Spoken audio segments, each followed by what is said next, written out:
ലോകം സംസ്കാരം എന്നൊരു പദത്തെ പറ്റി പഠിക്കും. അതോട് ചേർന്ന് കിടക്കുന്നൊരു പദമാണ് നാഗരികത, സിവിലൈസേഷൻ. എന്താ സിവിലൈസേഷൻ ഓർ നാഗരികത? ഒരു നഗരത്തെ കേന്ദ്രീകരിച്ചുണ്ടാകുന്ന ഡെവലപ്മെൻറ്റ്സാണ് നാഗരികത എന്ന് പറയുന്നത്. ഒരു നഗരത്തിൻ്റെ വികാസം, പൗരാണിക കാലത്തൊട്ടേറെ നഗരങ്ങളുണ്ട്, ശ്രദ്ധിക്കപ്പെടുന്ന നഗരങ്ങൾ. ആ നഗരങ്ങളുടെ തീരത്ത് മനുഷ്യൻ കൃഷി ചെയ്തു.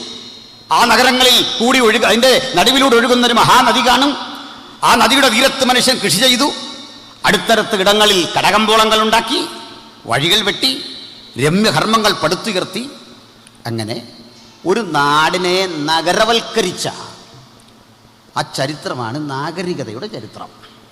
ഈ നാഗരികതയെല്ലാം രൂപപ്പെട്ടത് നദികളുടെ തീരത്താണ്. ഇന്ത്യയിൽ നമ്മളറിയുന്ന പോലെ സിന്ധു നദിയുടെ തീരത്ത്, ചൈനയിൽ ഹൊയാങ്ഹോ നദിയുടെ തീരത്ത്, മെസപ്പൊട്ടേമിയയിൽ യൂഫ്രട്ടീസ് ടൈഗ്രീസ് നദികളുടെ തീരത്ത്, ഈജിപ്തിൽ നൈൽ നദിയുടെ തീരത്ത് ഒക്കെ ഇങ്ങനെ സംസ്കാരങ്ങൾ വികാസം പ്രാപിച്ചു വന്നു. ഇതാ വെളിപ്പാട് പുസ്തകം വായിക്കുമ്പോഴും അതിൻ്റെ അവസാനം ഒരു നാഗരികത, അതും ഒരു നദിയുടെ തീരത്താണ്. വീഥിയുടെ നടുവിൽ ദൈവത്തിൻ്റെയും കുഞ്ഞാടിൻ്റെയും സിംഹാസനം, ശുദ്ധ പളുങ്കിനൊത്ത ഒരു മഹാനദിയുടെ പ്രവാഹം. അതുവഴി ഉലകത്തിലെ സകല നാഗരികതയും കാലപ്പഴക്കം കൊണ്ട് ജീർണിച്ചസ്തമിച്ച് ആ നഗരവാസികളായ മനുഷ്യരൊക്കെ സ്വാതന്ത്ര്യത്തിന് വേണ്ടി പ്രാണവായുവിന് വേണ്ടി പരക്കം പാഞ്ഞും പിടഞ്ഞു മരിച്ചും, അതല്ലെങ്കിൽ സാമ്രാട്ടുകൾ ഏറ്റുമുട്ടി കൊലപ്പെടുത്തുകയും ചെയ്ത് ചോരയുടെ ചരിത്രം രചിച്ച് ചോര കൊണ്ട് ചരിത്രം എഴുതി അങ്ങനെ ഉന്മൂലനം സംഭവിച്ച് നിരാശരായ മനുഷ്യരാശിയോട് ഒരു സ്ഥലം ചൂണ്ടിക്കാണിച്ചിട്ട് വിളിച്ചു പറയുക, വരികയെന്ന് ആത്മാവും മണവാട്ടിയും പറയുന്നത് ഞാൻ കേട്ടു. ഈ രാത്രി സുവിശേഷം അതുതന്നെയാണ്. വരിക, നിത്യതയെ കരഗതമാക്കാൻ കഴിയുക, ഈ വീതിയെ കരഗതമാക്കാൻ കഴിയുക, ആർക്കും ബോംബിട്ട് നശിപ്പിക്കാൻ കഴിയാത്ത, തേരോട്ടങ്ങൾക്കും പണപ്പുറപ്പാടിനും നശിപ്പിക്കാൻ കഴിയാത്ത നിത്യതയുടെ നഗരം പുതിയ യെരൂശലേം, കുഞ്ഞാടതിന്റെ വിളക്ക്, ആ മഹാനഗരത്തെ കരഗതമാക്കാനുള്ള ആഹ്വാനമാണ് ഈ സുവിശേഷമെങ്കിൽ ആ സുവിശേഷത്തിന്റെ ശബ്ദം ഇങ്ങനെ ഞങ്ങൾ ആവർത്തിക്കട്ടെ. മറ്റൊരുവരിലും രക്ഷയില്ല. നാം രക്ഷിക്കപ്പെടുവാൻ ആകാശത്തിന് കീഴിൽ മനുഷ്യരുടെ ഇടയിൽ നൽകപ്പെട്ട അജയ്യമായ നാമം നമ്മുടെ കർത്താവായ യേശുക്രിസ്തുവിന്റെ നാമം. ഹല്ലേലൂയ. നമുക്കതിനെ ക്രമാനുഗതമായി ഒന്ന് വിശകലനം ചെയ്തു പോകാം. ലോകത്തിലെ ആദ്യത്തെ നാഗരികത അല്ലെങ്കിൽ നഗരം കേന്ദ്രീകരിച്ചുള്ള ജീവിത സംവിധാനം ഉൽപ്പത്തിയിൽ കാണാം. അത് വളരെ രസകരമാണ്. 4-5 അധ്യായമൊക്കെ പഠിക്കുമ്പോൾ വളരെ രസകരമായി തന്നെ കാണാം. ലോകത്തിൽ ആദ്യത്തെ സിവിലൈസേഷൻ ആരംഭിക്കുന്നത് കയീൻ്റെ കുടുംബത്തിൽ നിന്നാണ്. കയീൻ, ആദമിൻ്റെ പുത്രനായ കയീൻ്റെ ഭവനത്തിൽ നിന്നാണ് നഗരവൽക്കരണം ലോകത്ത് തുടങ്ങുന്നത്. ആദം 2 ആൺമക്കളുടെ പിതാവായിരുന്നു. അതിലേറെ മക്കൾ ആദമിനുണ്ടായിരുന്നു. തെളിവ്, ആദം 930 സംവത്സരം ജീവിച്ചിരുന്നു. പുത്രന്മാരെയും പുത്രിമാരെയും ജനിപ്പിച്ചു. അതിൽ ശ്രദ്ധേയരായ 2 മക്കളെയാണ് ചരിത്രം പരാമർശിക്കുന്നത്. അപ്പോൾ ശ്രദ്ധേയരെ ചരിത്രം പരാമർശിക്കുന്നത് സ്വാഭാവികമാണ്. ഈ ആദം അദ്ദേഹത്തിൻ്റെ ഒരു മകനായ കയീൻ ഹാബേലിനെ കൊന്നു. ആ ശൂന്യത പരിഗണിച്ചുകൊണ്ട് ദൈവം മറ്റൊരു മകനെ ആദമിന് നൽകി. ആ മകൻ്റെ പേര് ശേത്ത് എന്നായിരുന്നു. ആ ശേത്തിനൊരു മകനുണ്ടായി, ഏനോസ്. ഏനോസിനൊരു മകനുണ്ടായി, കേനാൻ, മഹലേൽ, യാരദ്, മെതൂശലേഹ്. ഇങ്ങനെ പോകുന്നു ജനറേഷൻ. ഇനി ഈ കയീനും മക്കളുണ്ടായി. ആ കയീൻ്റെ മകൻ്റെ പേര് ഹാനോക്ക് എന്നായിരുന്നു. ഹാനോക്ക്. ഈ ഹാനോക്ക് എന്ന് പറയുമ്പോൾ നമ്മൾ അറിയുന്നൊരു ഹാനോക്കുണ്ട്, ദൈവത്തോടു കൂടെ നടന്നു. ആ ഹാനോക്കല്ല, ഇത് വേറൊരു ഹാനോക്കാണ്. ഒരു പേര് പല മനുഷ്യർ കാണുമല്ലോ. അപ്പോൾ ഈ ഹാനോക്ക് കയീൻ്റെ മകൻ, ഹാനോക്കിനൊരു മകൻ ഈരാദ്. അതൊക്കെ പോട്ടെ. പദം പറയുന്നു, കയീൻ ഒരു പട്ടണം പണിതു. ആ പട്ടണത്തിന് മകൻ്റെ പേരിട്ടു ആ പട്ടണത്തിൻ്റെ പേരും ഹാനോക്ക്. അപ്പോൾ ഹാനോക്ക് എന്ന് പറയുന്നൊരു മനുഷ്യൻ്റെ പേരാണ്, ഹാനോക്ക് എന്ന് പറയുന്ന ഒരു പട്ടണത്തിൻ്റെ പേരാണ്. So Enoch was the first city in the world and Enoch is the ancient civilization in the world. ലോകത്തിലെ ഏറ്റവും പൗരാണികമായ പട്ടണത്തിൻ്റെ പേര് ഹാനോക്ക് എന്നാണ്. അപ്പം കയീൻ്റെ തലമുറ ഒരു പട്ടണം പണിതു. ഇനി ശേത്ത് എന്ത് ചെയ്യുന്നത് വേണ്ടേ? ശേത്തിൻ്റെ കാലത്തെ യഹോവയുടെ നാമത്തിലുള്ള ആരാധന തുടങ്ങി. അപ്പം ശേത്തിൻ്റെ കാലത്ത് ആരാധന തുടങ്ങി. അപ്പോൾ ഒരുത്തൻ ആരാധന. ആ തലമുറ ഒരു 10 സംവത്സരം പിന്നിട്ടു. ആ തലമുറയിലൊരു മകനുണ്ടായി, നോഹ. അവിടുന്ന് വീണ്ടും ഒരു 10 തലമുറ കഴിഞ്ഞു, ഒരു മകനുണ്ടായി, അബ്രഹാം. അബ്രഹാം ഇസാക്ക് ജനിച്ചു, ഇസാക്കിന് യാക്കോബ് ജനിച്ചു, യാക്കോബിന് യഹൂദ ജനിച്ചു. പിന്നെയും തലമുറകൾ മുമ്പോട്ട് പോയി. അബ്രഹാം മുതൽ ഒരു 14 തലമുറ മുമ്പോട്ട് പോയപ്പോൾ മറ്റൊരു മകൻ ജനിച്ചു. ആ തലമുറയിൽ ദാവീദ്. ദാവീദിൽ നിന്ന് 28 തലമുറ മുമ്പോട്ട് പോയപ്പോൾ ആ തലമുറയിൽ നിന്ന് മറ്റൊരു മകനെ ലഭിച്ചു, നമ്മുടെ കർത്താവായ യേശു ക്രിസ്തു. മനസ്സിലായല്ലോ? അപ്പോൾ യേശുവിൻ്റെ ജഡപ്രകാരമുള്ളൊരു ജനറേഷൻ്റെ കണക്കാണ് ഞാൻ പറഞ്ഞത്. ത്രൂ സേത്തൈൻ ജനറേഷൻ, ശേത്തിൻ്റെ തലമുറയിലൂടെ കർത്താവായ യേശു ക്രിസ്തു ജനിക്കുന്ന ഇടം വരെ നിങ്ങൾക്കൊരു തലമുറയുടെ സങ്കല്പം കാണാം. ഇവർ പക്ഷേ പട്ടണം പണിയോ ഹോസ്പിറ്റൽ പണിയോ അങ്ങനെ എന്തെങ്കിലും ഒരു നിർമ്മിതി നടത്തി അങ്ങനെ കാണുന്നില്ല. ഇവർ ചെയ്തതേ, ഒരുത്തൻ യാഗപീഠം പണിതു, മറ്റൊരുത്തൻ പെട്ടകം പണിതു, ഇനി ഒരുത്തൻ ആലയം പണിതു. ആ തലമുറയിൽ ഒരുവൻ വന്നിട്ട് തന്നെ പരിചയപ്പെടുത്തി, ദേവാലയത്തിലും വലിയവൻ. ആ തലമുറയിൽ ഒരാൾ യാഗപീഠം പണിതു, മറ്റൊരാൾ യഹോവയുടെ നാമത്തിൽ ആരാധന തുടങ്ങി. ഇനിയും ഒരാൾ ജീവരക്ഷയ്ക്കൊരു പെട്ടകം പണിതു. ഇനിയും ഒരാൾ ഒരാത്മീയമായ ജനതയെ ഒന്നിച്ചു കൂട്ടിക്കൊണ്ട് ദൈവത്തിനൊരാലയം പണിതു.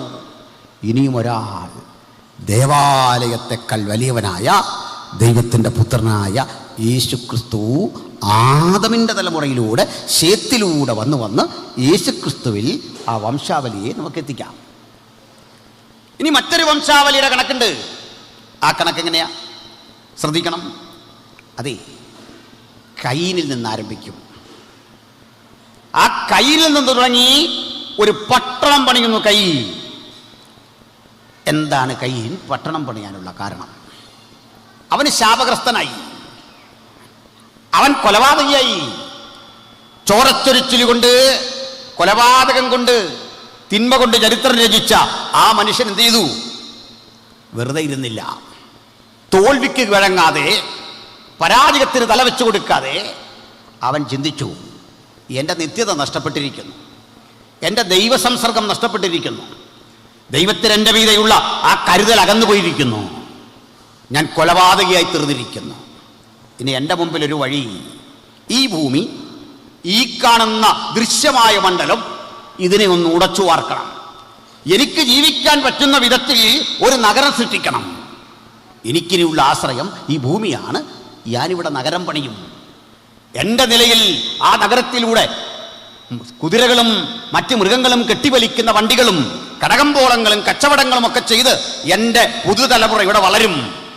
ആ ലക്ഷ്യമിട്ടുകൊണ്ട് കയീൻ ഒരു പട്ടണം പണിതു. കയീനൊരു മകനുണ്ടായി, ഈരാദ്. ഹാനോക്ക്. ഹാനോക്കിൻ്റെ മകനുണ്ടായി ഈരാദ്. ഈരാദിനൊരു മകനുണ്ടായി മെഹുയേൽ.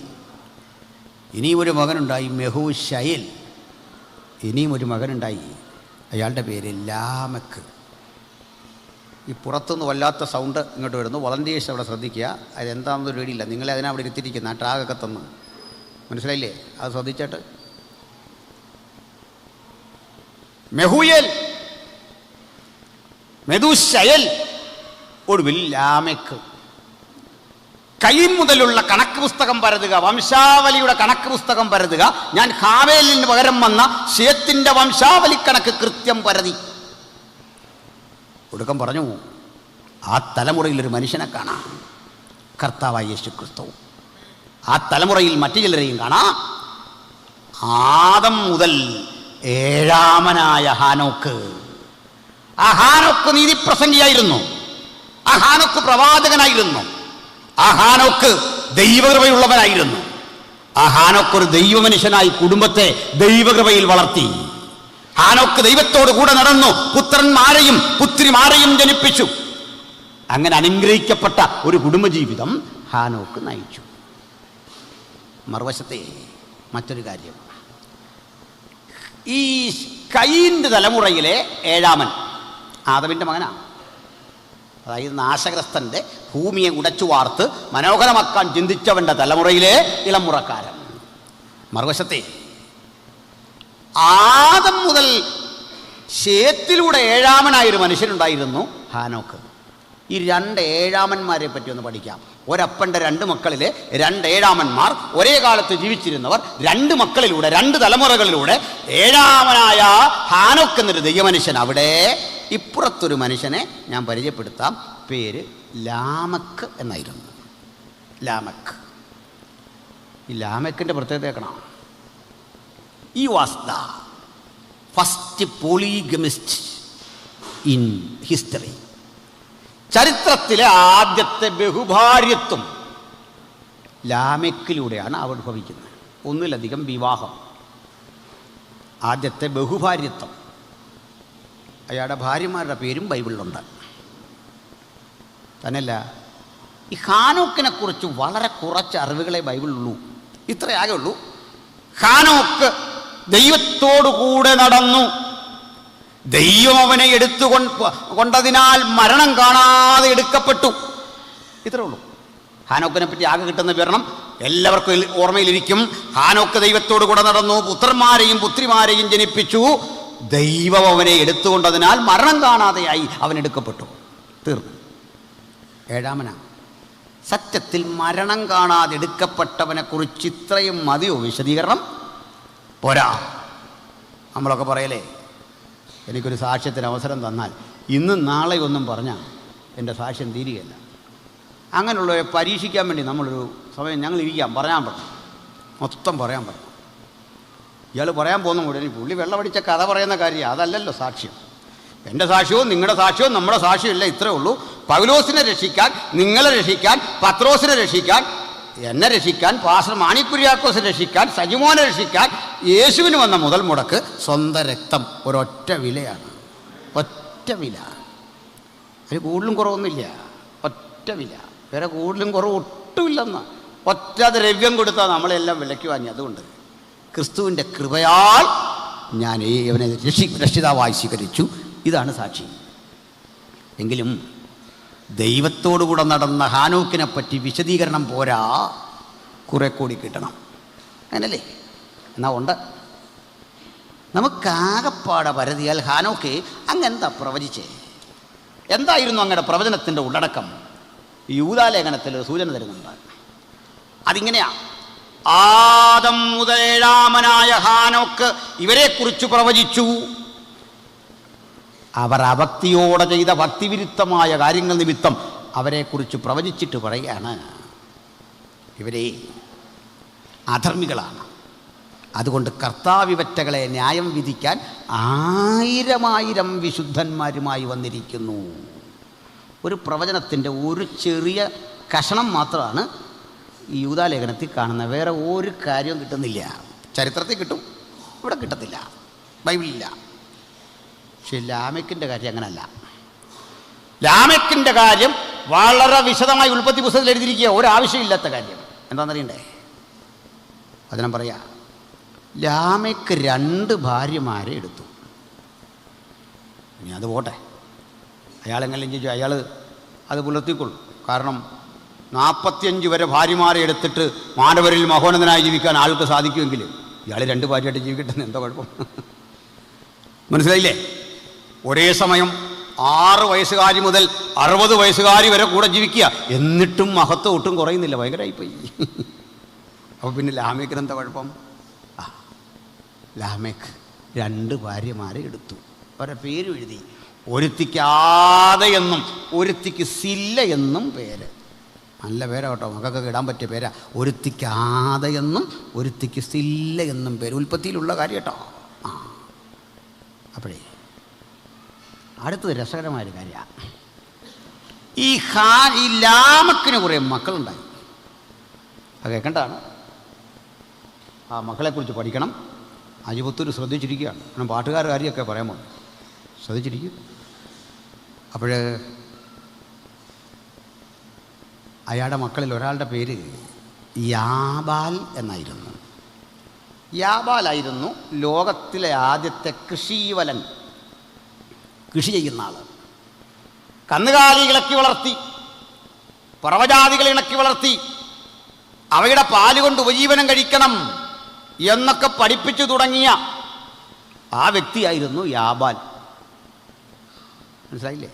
നമ്മുടെ കുര്യൻ സാറ് ധവള വിപ്ലവമൊക്കെ തുടങ്ങുന്നതിന് മുമ്പ് ഈ മനുഷ്യൻ ആ കന്നുകാലികളെ ഇണക്കി വളർത്തി ലൈഫ് സ്റ്റോക്ക് ആൻഡ് ആനിമൽ ഹസ്ബൻഡറിയൊക്കെ തുടങ്ങി വെച്ച മനുഷ്യൻ്റെ പേര് യാബാൽ. ഇനി അവിടെ വേറെ എത്രയുണ്ട്?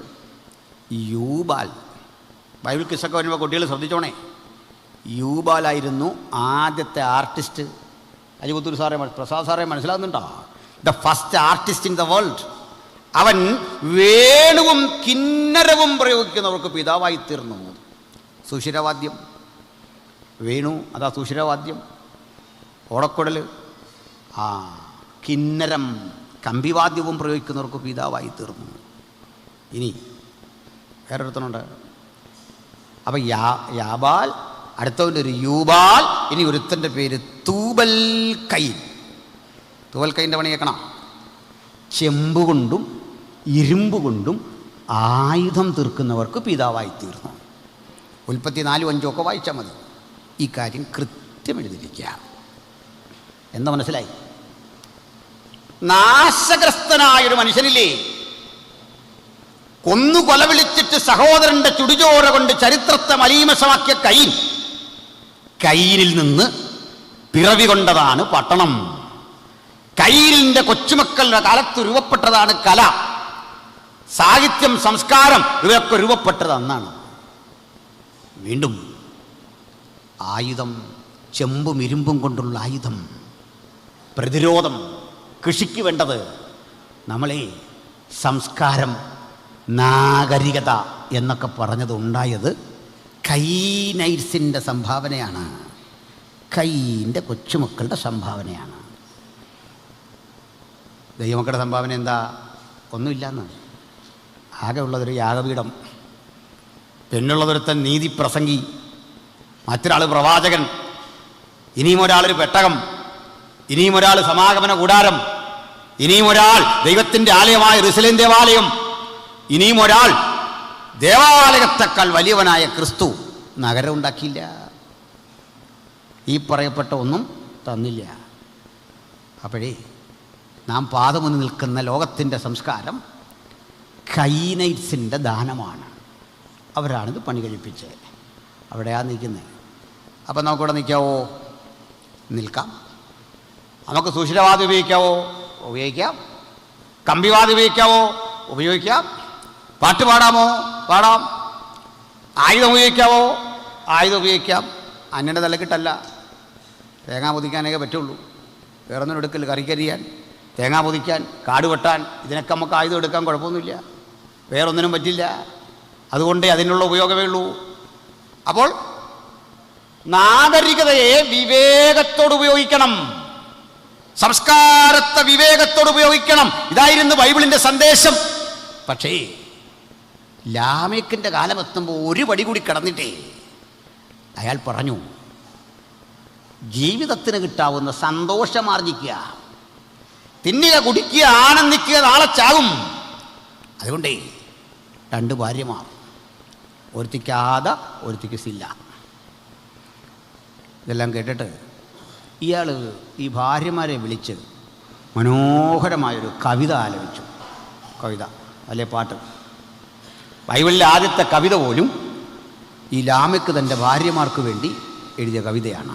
ആദ്യത്തെ കവിത അതിങ്ങനെ തുടങ്ങുന്നത്: ആദയും സില്ലയുമായുള്ളവരെ വന്ന് കേൾപ്പിൻ, ലാമെക്കിൻ ഭാര്യമാരെ എൻ്റെ വാക്കുകൾക്ക് ചെവി തരുവിൻ. കേട്ടിട്ടില്ലേ? ചിഞ്ചുവിനെ കൊണ്ട് ഇതൊക്കെ വായിപ്പിക്കണ്ട, സമയക്കുറവുകൊണ്ട് വായിക്കാത്ത. ആദയും സില്ലയുമായുള്ളവരെ വന്ന് കേൾപ്പീൻ, ലാമേക്കിൻ ഭാര്യമാരെ എൻ്റെ വാക്കുകൾക്ക് ചെവി തരുവീ. എൻ്റെ പരിക്കിന് പകരം ഒരു പുരുഷനെയും എൻ്റെ മുറിവിന് പകരം ഒരു യുവാവിനെയും ഞാൻ കൊല്ലും. അമ്പട, ബൈബിളിലെ ആദ്യത്തെ കവിത തന്നെ പറയാ, കൊല്ലും, വെട്ടും, പ്രതികാരം ചെയ്യും. എന്നിട്ട് ഒന്നുകൂടി കയറ്റി പറഞ്ഞു, ഹാബേലിന് വേണ്ടി 7 ഇരട്ടി പകരം ചെയ്യുമെങ്കിൽ ലാമേക്കിന് വേണ്ടി 70 ഇരട്ടി. കണ്ടില്ലേ? ഇങ്ങനെ പറയാൻ കാരണം, ഇവൻ കൊല്ലുമെന്ന് പറയാൻ കാരണം, ഇവൻ്റെ മുത്തച്ഛൻ കൊന്ന് ശീലമുണ്ട്. കയ്യിൽ നിന്ന് 7ാം തലമുറ വന്നപ്പോൾ പറയാ, ആ ജീനുകൾ ഓടുന്ന ഈ ബ്ലഡ് വെച്ച് എൻ്റെ പ്രതികാരം കെട്ടടങ്ങുന്നില്ല, എൻ്റെ അരിശം കെട്ടടങ്ങുന്നില്ല, ഒരു പുരുഷനെ ഞാൻ കൊല്ലും. ബൈബിൾ വായിച്ചിട്ട് ഈ പുരുഷൻ ആരാന്ന് ആർക്കെങ്കിലും പറയാമോ? ഇയാൾ ടാർഗറ്റ് ചെയ്ത ഈ പുരുഷൻ ആരാ? ആരെ കൊല്ലുമെന്നാ സുഹൃത്തെ താങ്കൾ ഈ പറഞ്ഞത്? ആരാ താങ്കളെ മുറിവേൽപ്പിച്ചത്? ചെമ്പുകൊണ്ടും ഇരുമ്പുകൊണ്ടും ആയുധം തീർക്കുന്നൊരു മകനില്ലേ? പാട്ടുപാടി ആനന്ദ നൃത്തം ചെയ്യുന്ന യൂബാലില്ലേ? നിനക്കാവശ്യമായ വിഭവങ്ങൾ കൊണ്ടുതരുന്ന യാബാലില്ലേ? നിന്നെ പാട്ടുപാടി ആനന്ദ നിർവൃതിയിലേക്ക് എത്തിക്കുന്ന മകനൊപ്പം നിന്നെ സന്തോഷിപ്പിക്കുന്ന 2 ഭാര്യമാരില്ലേ? ആരാണ് നിന്നെ മുറിപ്പെടുത്തിയത്? ആ മുറിവ് പരിശോധിക്കാം, അവിടെ കിടപ്പുണ്ട് കൃത്യം. പിന്നെ ഇങ്ങോട്ട് വായിച്ചു വരുമ്പോൾ ഒരു പ്രവചനമാണ് അവൻ്റെ മനസ്സിൽ മുറിവുണ്ടാക്കിയത്. വേറെ ആരുമില്ല, 7ാം തലമുറയിലെ കയീൻ്റെ കൊച്ചുമകൻ തെറ്റായ വഴിത്താരകളിലൂടെ നാഗരികതയെ ഉന്മൂലനം ചെയ്ത് അതിനെ പാപഭംഗിലമായ അവസ്ഥയിലേക്ക് കൊണ്ടുപോയപ്പോൾ ഹാബേലിൻ തലമുറയിലെ, ശേത്തിൻ തലമുറയിലെ 1 എഴുന്നേറ്റ് പ്രവചിച്ചു, ഇത് തെറ്റാണ്. ആ തെറ്റിനെതിരെ പ്രവചിച്ച പ്രവാചകന്റെ പ്രവചനം തുടങ്ങുന്നത് തന്നെ അധർമ്മത്തിനെതിരെയാണ്. അവർ അഭക്തിയോടെ ചെയ്ത ഭക്തിവിരുദ്ധമായ ഇത്തരം പ്രവണതകൾ നിമിത്തം ഇവനെ വിധിക്കാൻ കർത്താവിതാ 1000 വിശുദ്ധന്മാരുമായി വന്നിരിക്കുന്നു. ആ പ്രവചനമേൽപ്പിച്ച മുറിപ്പാടിൽ നിന്ന് ഉരുവപ്പെട്ട ബോധം കൊണ്ട് ഈ ലാമേക്ക് പറഞ്ഞു, ആ പ്രവചിച്ചവനെ ഞാൻ കൊല്ലും. അപ്പോൾ നമുക്ക് ഈ വധഭീഷണിയൊന്നും ഇന്നലെയും തുടങ്ങിയല്ല. ആദ്യത്തെ പ്രവാചകൻ്റെ തല എടുക്കുമെന്ന് പറഞ്ഞേ. നിനക്ക് ഇതിനേ ധൈര്യമുള്ളൂ, നീ മറുപടി പറയും. ആ പ്രവാചകൻ പറഞ്ഞ വിഷയത്തിനൊരു മറുപടി കൂടെ സാധിക്കില്ല. ആശയം തീർന്നു പോകുന്നവൻ്റെ പക്കൽ ആയുധം ശക്തിമത്താണെന്ന് ധരിക്കണ്ട. ഈ ആയുധം ഒരിക്കൽ തുരുമ്പിക്കും. കരുത്തുറ്റൊരായുധമാണ് ആശയം. ഞങ്ങൾ കൈകാര്യം ചെയ്യുന്ന തിരുവചനത്തിന്റെ ശക്തി. ശരീരം ഇവിടെ വീണുടഞ്ഞാലും ഹാബേലിന്റെ രക്തത്തെക്കാൾ ഗുണകരമായി സംസാരിക്കുന്ന നസ്രയനായ യേശുവിന്റെ രക്തം ശിരാനിറമ്പുകൾ ഒടുങ്ങുന്ന ഞങ്ങൾ പറയും, ആ രക്തം പരിശുദ്ധം, അത് പുണ്യാക രക്തം, അത് പാപത്തെ മലിനതയെ മാറ്റുന്ന യേശുവിന്റെ രക്തം. ആ രക്തത്തിൽ പുനർജനിച്ചവരാ നമ്മള്. അപ്പൊ ഹാബേൽ ആ തലമുറയിലെ കൊച്ചുമകൻ, ശേത്തിൻ്റെ കൊച്ചുമകനായ ഈ മനുഷ്യന് കിട്ടി ഒരു വധഭീഷണി. എന്താ അത്? നിന്നെ കൊല്ലും. എന്ന് പറഞ്ഞ് കഴിവുള്ളവൻ പറഞ്ഞാൽ നമുക്ക് പേടി വരും. ഈ സഹോദരിമാർ ഈ കുഞ്ഞുങ്ങളെ എടുത്തിട്ട്, കൊച്ചു കുട്ടികളെയൊക്കെ എടുത്തിട്ട്, അപരിചിതരുടെ കുട്ടികളെയൊക്കെ എടുത്തിട്ട് പറയുന്ന 2 കാര്യം ഞാൻ ശ്രദ്ധിച്ചിട്ടുണ്ട്. ഈ കൊച്ചു കുഞ്ഞിനെ, ഞങ്ങളുടെ സബിനൊക്കെ ഒരു കുഞ്ഞുണ്ട് ഇപ്പോൾ. അപ്പോൾ ഈ അത്തരം കുഞ്ഞുങ്ങളെ കയ്യിലേക്ക് എടുത്തിട്ട് സ്നേഹമുണ്ടെന്ന സൗകര്യമാർ 2 കാര്യം കുഞ്ഞോട് പോകും. ഒന്നാമത് വിളിക്കും, ഒരു ചെറിയ തല്ലും കൊടുത്തിട്ട് വിളിക്കും, കള്ളൻ. ഇതാ ഒന്നാമത്തെ ശബ്ദം. അടുത്ത് പറയുന്ന കൊല്ലും. ഇതെന്തിനാന്നൊരു വെടിയില്ല. കൊച്ചു കുഞ്ഞുകൊണ്ട് ആദ്യം പറയുന്നത് എന്താ? കള്ളൻ. രണ്ടാമത് പറയുന്നത് സ്നേഹം കൊണ്ട് എന്താ പറയുന്നത്? കൊല്ലുമെന്ന്. കയ്യിൻ്റെ രക്തം ശിരകളിൽ ഓടിയാൽ ഇതൊക്കെ ചെയ്തു പോകും. ഈ പാവം കുഞ്ഞിനെ വിളിക്കുക കള്ളനെന്ന്. അത് അന്നേരവും ചിരിക്കുക കള്ളനെന്ന് വിളിക്കുമ്പോൾ, അല്ലേ? കൊല്ലും. മലയാളികളായ നമ്മുടെ വായിൽ ഇതേ വരുള്ളൂ, കള്ളൻ, കൊല്ലും. സ്നേഹം വരുമ്പോൾ വിളിക്കുക കള്ളനെന്ന്. സന്തോഷം കൊണ്ട് വിളിക്കുക കൊല്ലുമെന്ന്. പോട്ടെ, സ്നേഹിച്ച് കൊല്ലുമല്ലേ, പോട്ടെ.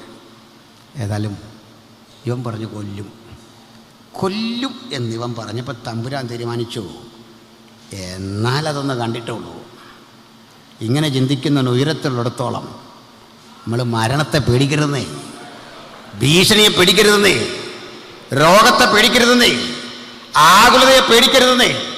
നമുക്കെതിരെ വരുന്ന എല്ലാത്തരം ആക്രമണങ്ങളെയും മുൻകൂട്ടി കാണുന്ന കണ്ണുകളാണ് അവിടുത്തെ കണ്ണുകൾ.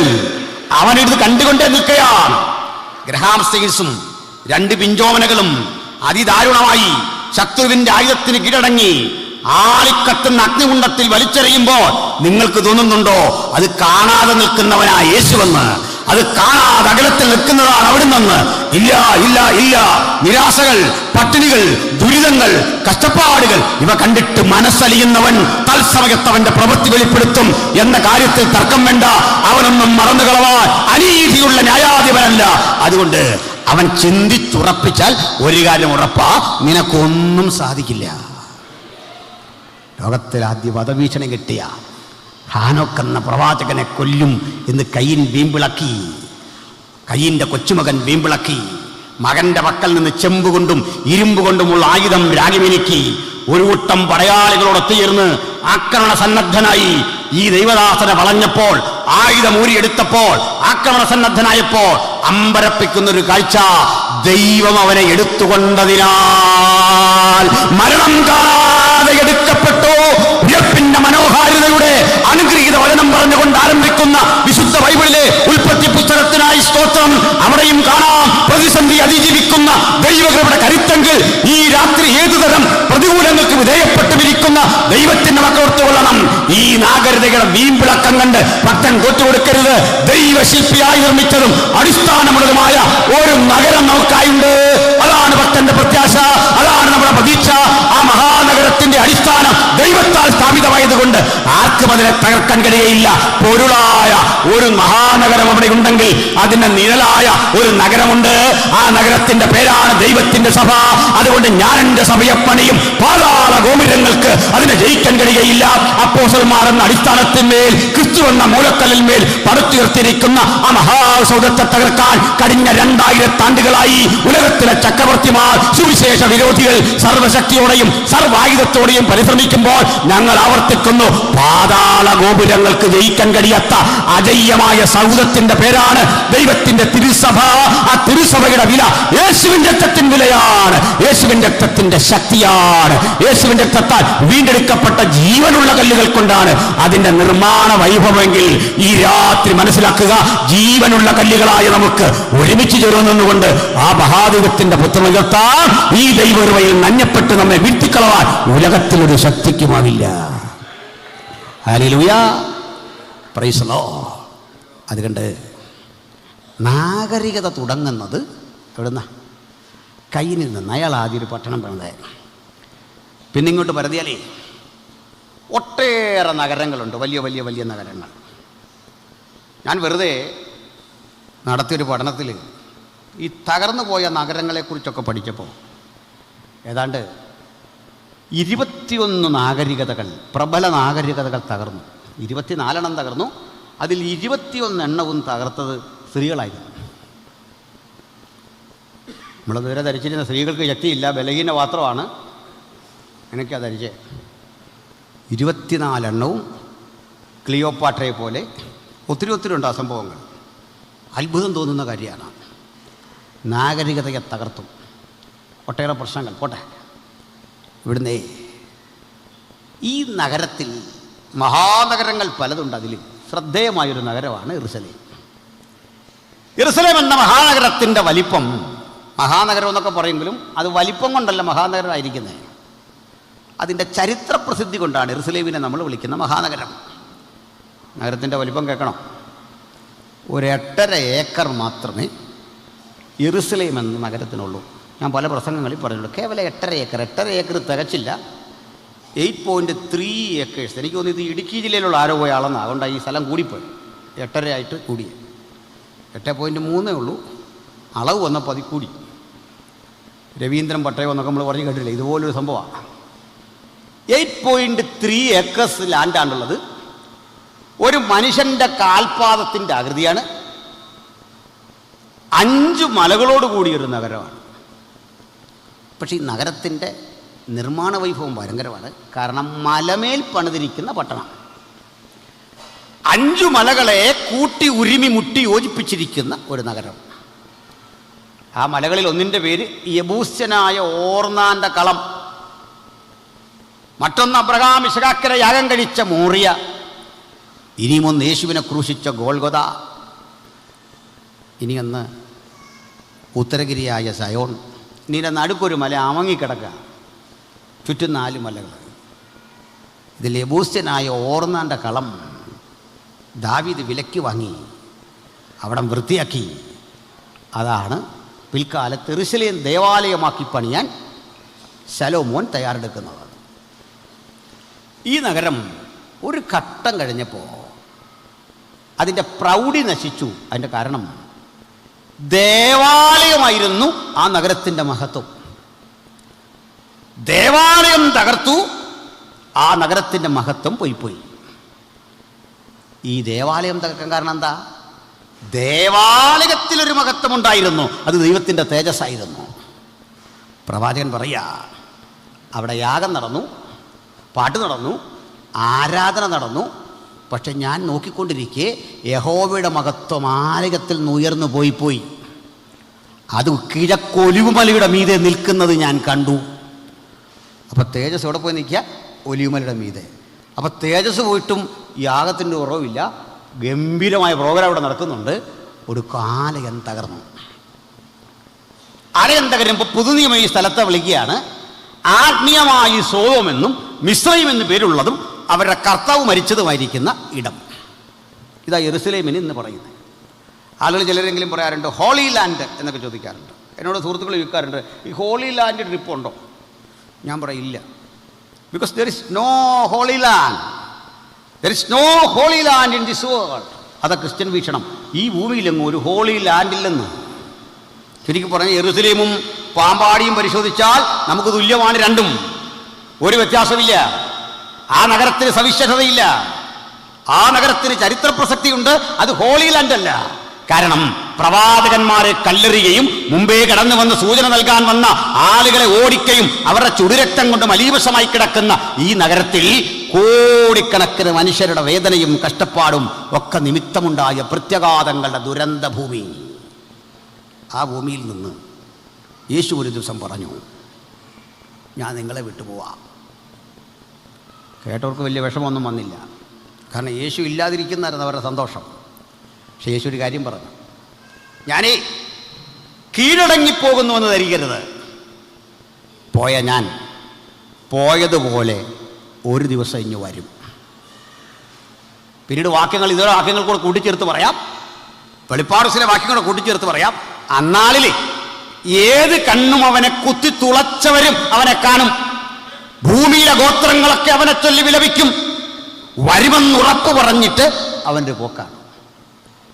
2000 വർഷമായിട്ട് അവിടുന്ന് വന്നില്ല. 2000 വർഷത്തെ താമസം വന്നിട്ടും ഇന്ന് യേശു വരുമെന്ന് കരുതി നമ്മളിങ്ങനെ ജീവിക്കാൻ കാരണം എന്താ? നിങ്ങൾ പറ. താമസിച്ചല്ലോ ഇത്രയും നാൾ. ഇന്നും നമ്മൾ ആശീർവാദം പറയും, ആമേൻ കർത്താവേ വേഗം വരണമേ. കേട്ട നാട്ടുകാരൻ ചോദിക്കുക, ഇത് 10ാം വർഷം നിങ്ങളിവിടെ കൺവെൻഷൻ നടത്തിയല്ലോ, ഞങ്ങൾ സ്ഥിരം കേട്ടല്ലോ, വേഗം വരണേ വേഗം വരണേ, എന്തേ വന്നില്ല? തിരിച്ചൊരു ചോദ്യം ഞങ്ങളുടെ ചോദിക്ക്, അവിടുന്ന് 10 വർഷമായി വന്നിട്ടും 2000 ആണ്ടായിട്ട് വാഗ്ദത്തം വന്നിട്ട് ഇന്നും വരാതിരുന്നിട്ടും ഞങ്ങൾക്ക് പ്രത്യാശയ്ക്കൊരു കുറവുമില്ല, ഒരു കുറവുമില്ല. ഉറപ്പായി വിശ്വസിക്കുന്നു അവിടുന്ന് വരും. എന്താ അങ്ങനെ വിശ്വസിക്കാൻ കാരണമെന്നറിയണ്ടേ? പറയാം. ചിലക്ക് വിശ്വാസം ഉണ്ടെങ്കിലും ആശങ്കയുള്ളവരും ഉണ്ട് കേട്ടോ. സ്നാപകന് ഇച്ചിരി ആശങ്കയായിരുന്നു. സ്നാപകൻ യേശുവിനോട് ഒരിക്കലും ഒരു ചോദ്യം ചോദിക്കുന്നുണ്ടായിരുന്നു. ജയിലിൽ പോയപ്പോഴാണ് ചോദിച്ചത്. വലിയൊരു മനുഷ്യനാണ്, ഒത്തിരി അറിവുള്ള മനുഷ്യനാണ്. ഒരു ദിവസം ചോദിക്കുകയാണേ. ഇതൊക്കെയാണെങ്കിലും ശിഷ്യന്മാരെ പറഞ്ഞു വിട്ടു ജയിലിൽ വെച്ച് യേശുവിനെ കാണാൻ. ചെന്നിട്ട് പറഞ്ഞോ, വരുവാനുള്ളവൻ നീ തന്നെയോ? ഞങ്ങൾക്കൊന്നറിയണം. സത്യത്തിൽ ഇത് ചോദിച്ച ശിഷ്യന്മാരുടെ സ്ഥാനത്ത് ഞാനായിരുന്നെങ്കിൽ യോഹന്നാനോട് ചൂടാവുമായിരുന്നു. എൻ്റെ സാറല്ലേ ആ യോർദാൻ്റെ കരയിൽ നിന്നുകൊണ്ട് പാവപ്പെട്ട ഞങ്ങളോട് പറഞ്ഞത് ലോകത്തിൻ്റെ പാപത്തെ ചുമക്കുന്ന ദൈവത്തിൻ്റെ കുഞ്ഞാണ്, സാറിൻ്റെ വാക്ക് കേട്ടിറങ്ങിയതാ, ഞങ്ങൾ വെള്ളത്തിലാവുമായിരുന്നല്ലോ. എന്താ സാറേ ഈ പഠിപ്പിച്ചത്? ജീവിതാനുഭവം ജയിലിലാക്കിയപ്പോൾ അവനോർത്തു, ഞാൻ പ്രസംഗിച്ചത് ബദ്ധന്മാർക്ക് വിടുതൽ, കുരുട്ടുകണ്ണുകൾക്ക് കാഴ്ച, ഇതൊക്കെ പ്രസംഗിച്ച ഞാനിതാ ജയിലിൻ്റെ ഉള്ളിൽ കിടക്കുക. എനിക്ക് പുറത്തു വരാൻ പറ്റുന്നില്ല. അതിന് ആത്മീയ കാരണമുണ്ട്, പറയാം. സ്നാപകൻ, താങ്കളെ ഈ ജയിലിട്ടടക്കാനൊരു കാരണമുണ്ട്. You are under the law. നീ നിയമത്തിന് കീഴിലാ, കൃപയ്ക്ക് കീഴിലല്ല. ന്യായപ്രമാണം അതിന് കീഴിലാണ് നീയെങ്കിൽ കൃപയ്ക്ക് കീഴിലാണ് പുതിയ നിയമം. മനസ്സിലായില്ല? ഒന്നുകൂടി പറയാം. നമ്മളെ ഒരു വിദേശ രാജ്യത്ത് പോയി ഒരു തെറ്റ് ചെയ്താൽ അവിടുത്തെ നിയമം വെച്ചാൽ വിധിക്കുന്നത്. മനസ്സിലായോ? അവിടുത്തെ നിയമം വെച്ചാൽ വിധിക്കുന്നത്. ഇന്ത്യയിൽ വന്നൊരു വിദേശി തെറ്റ് ചെയ്താൽ ഇന്ത്യയിലൊരു ശിക്ഷാ നിയമമുണ്ട്. അത് നടപ്പിലാക്കാൻ CRPC ഉണ്ട്, ക്രിമിനൽ പ്രൊസീജിയർ കോഡുണ്ട്. ഇതൊക്കെ വെച്ചാൽ നടപ്പിലാക്കുന്നത്. എവിടെയാണ് ഒഫൻസ് നടന്നത് അതിനനുസരിച്ചാണ്. സ്നാപകൻ, താങ്കളെ പിടിച്ചകത്തിട്ടു. താങ്കളുടെ പ്രസംഗം എന്താണെന്നറിയണ്ടേ? വിടുതൽ, കുരുട്ട് കണ്ണുകൾക്ക് കാഴ്ച, സ്വാതന്ത്ര്യം. പക്ഷെ താങ്കൾ സ്വപ്നം കണ്ട സ്വാതന്ത്ര്യം എന്താണെന്നറിയണ്ടേ? യഹൂദരാകുന്ന നിങ്ങൾ ഉലകത്തിൻ്റെ ഭരണാധികളായി മാറിക്കൊണ്ട് മുഴു ലോകത്തെയും അതിൻ്റെ കീഴിലാക്കി ജെറുസലേം കേന്ദ്രീകരിച്ചുള്ള ഒരു ഭരണം. ഇത് അവരുടെ മശികാസങ്കല്പം. മനസ്സിലായോ? യേശു വന്ന അതിനല്ല. കർത്താവിൻ്റെ വചനത്തിൽ പറയാ, കൃപയും സത്യവും യേശുക്രിസ്തു മുഖാന്തിരം വന്നു. എന്താ കൃപ? പിഴയ്ക്കുന്ന ഇത്ര ആളുകൾ ഏറ്റവും വില കൽപ്പിക്കുന്ന പദമാണ് കൃപ. അതില്ലെങ്കിൽ ഈ കൂട്ടായ്മയില്ല. അനർഹരായ നമുക്ക് തന്ന ഔദാര്യത്തിൻ്റെ പേരാണ് കൃപ. ഈ രാത്രി അനുഭവിക്കുന്ന ദൈവകൃപ ഓർത്തിട്ട് പറയണം, ഒന്നും യോഗ്യതയല്ലേ അവിടുത്തെ കൃപ. ആയിരിക്കുന്നത് നിന്റെ കൃപ. അർത്ഥവത്തായ പദം കൊണ്ട് നമ്മെ വിലക്കി വാങ്ങിയ നസ്രായനായ യേശുവിൻ്റെ പുണ്യാകരക്തത്തിൻ്റെ വിലയാണ് ഞാനും നിങ്ങളും. അത് കൃപയാണ്. സഹോദരനെ പറയട്ടെ, ഇവിടെ സ്നാപകൻ ഇതിനകത്ത് കിടന്നു. കാരണം അദ്ദേഹം ന്യായപ്രമാണത്താൽ ബന്ധിതനാണ്. പക്ഷേ യേശുവിൻ്റെ അടുത്ത് സംശയം ചോദിക്കാൻ ചെന്നപ്പോൾ ശിഷ്യന്മാർ ചോദിച്ചു, ഞങ്ങളുടെ ഗുരു ഒരു ചോദ്യം ചോദിച്ചിട്ടുണ്ട്. യേശു പറഞ്ഞു, പറയൂ.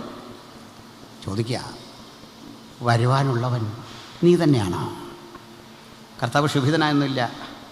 കർത്താവ് പറയാടേ, മക്കളെ, നിങ്ങൾ അവിടെ ചെന്ന് ഇവിടെ കണ്ടതെന്തോ അത് പറയണം.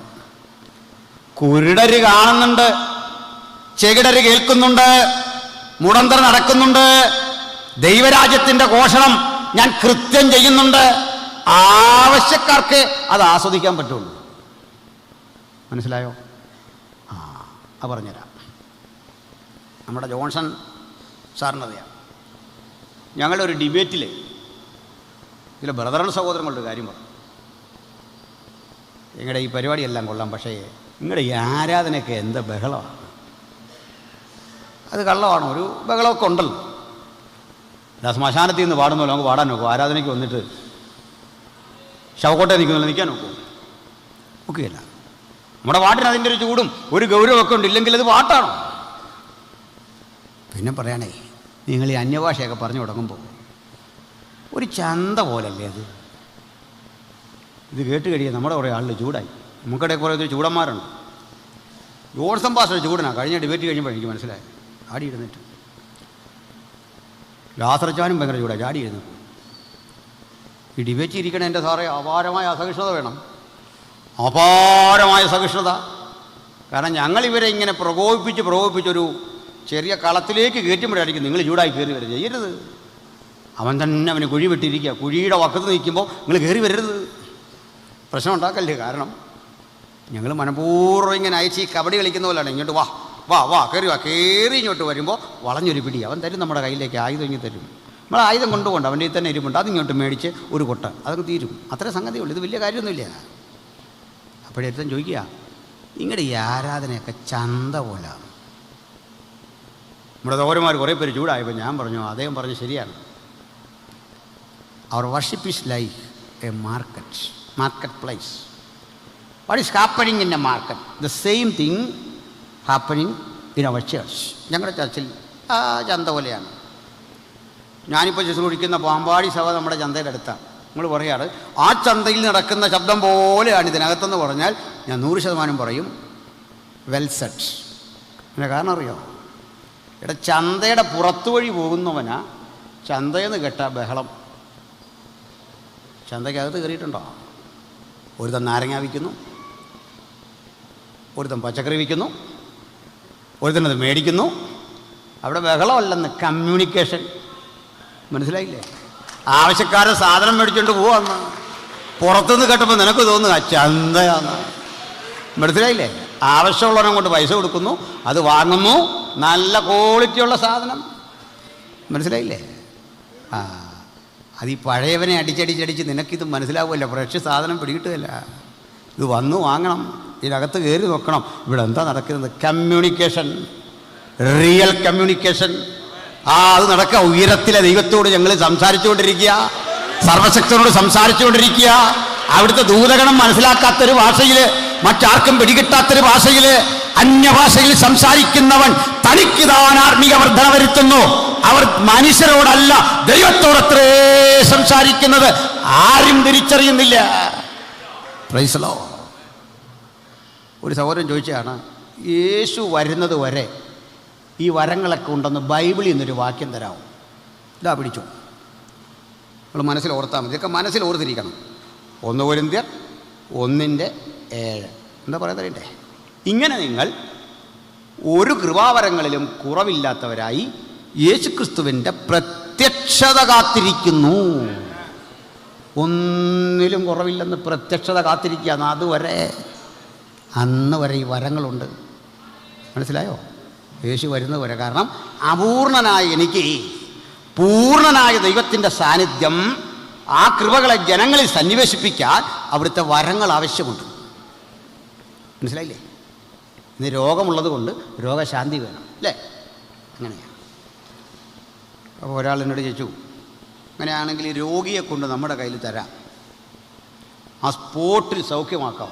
എന്നൊരു വയ്യാത്ത മനുഷ്യൻ്റെ പടമൊക്കെ ഇട്ടു. ഞാൻ പറഞ്ഞതൊരു ഡിബേറ്റല്ലേ, അങ്ങോട്ടും ഇങ്ങോട്ടും ചെയ്യണം. അപ്പം നിങ്ങൾ പറയുന്ന കുറേ വരങ്ങളുണ്ടല്ലോ, നിൽക്കാത്തല്ല വരം. അതിലൊന്നാ സഹായം ചെയ്യാനുള്ള വരം. ഞാൻ ഈ സ്റ്റേജിൽ കൊണ്ടുവന്ന് ചീഫ് സെക്രട്ടറിയെ നിർത്താം, നിങ്ങൾ സഹായം ചെയ്യാൻ വരമുള്ള ആളിനെ കൊണ്ട് നിർത്തണം, ഈ കേരളത്തിൻ്റെ കടം അങ്ങ് വീടി തരണം. അതങ്ങനല്ലല്ലോ. ഞാൻ പറഞ്ഞു ഇതിങ്ങനെയല്ലല്ലോ. അതെന്താ അങ്ങനെ പറയുന്നത്? ഇത് അങ്ങനെ പറഞ്ഞുകൊണ്ടാ ഇതിങ്ങനെ പറയുന്നത്. സഹോദരൻ, ഈ വരം മാജിക്കൊന്നും അല്ലെന്നേ, ഇത് മന്ത്രവാദി എന്ന പോലെ ട്രിക്കൊന്നും അല്ലെന്നേ, ഇതേ നമ്മൾ ഈ കാണിക്കുന്ന തരത്തിലെ കൈക്രിയകളൊന്നും അല്ലെന്നേ. ഇതൊക്കെ ആളിൽ തെറ്റിദ്ധരിക്കാനൊക്കെ കാരണം ഈ സുഗതനെ പോലുള്ള ഒരു പണിയാണെന്ന് എനിക്കറിയാം. മനസ്സിലായില്ലേ? സുഗതനൊക്കെ ഇങ്ങനെ ഒത്തിരി പണി ചെയ്തതിൻ്റെ കുഴപ്പമാണ്, അത് നമുക്കറിയാം. അതുകൊണ്ട് അത് ഞങ്ങൾ സമ്മതിക്കുന്നു.